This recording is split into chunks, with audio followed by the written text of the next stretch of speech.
Imagine waking up tomorrow, and everything is different. Not just better, solved. The problem that brought you to therapy is gone. But here's the catch. You don't know that the miracle happened.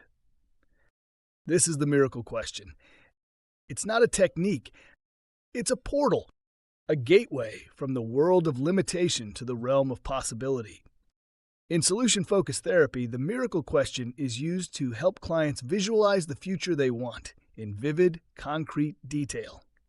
It moves the conversation from what's wrong to what would right look like.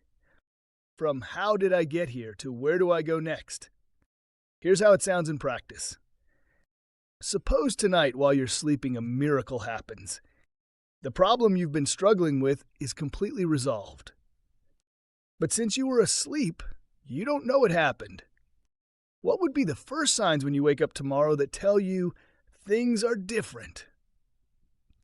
This question does something extraordinary. It bypasses resistance. It short-circuits hopelessness.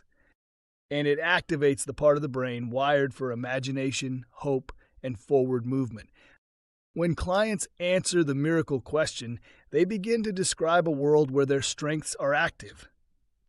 Their values are visible. Their life has clarity. A client might say, I'd wake up feeling calm.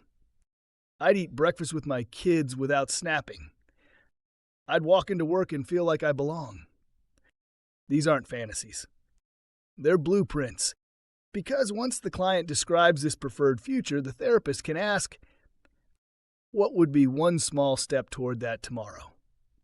And suddenly, change is no longer abstract, it's actionable.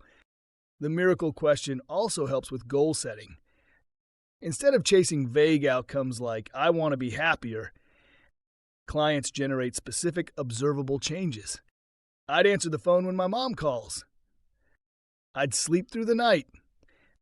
I'd laugh again. Each of these becomes a marker, a clue that progress is happening. It also tells us what matters most to the client, not what the therapist thinks should change, but what they want to reclaim, restore, or rebuild. The brilliance of the miracle question is its simplicity. It doesn't ask for a life plan. It invites a story, one that's already waiting just under the surface.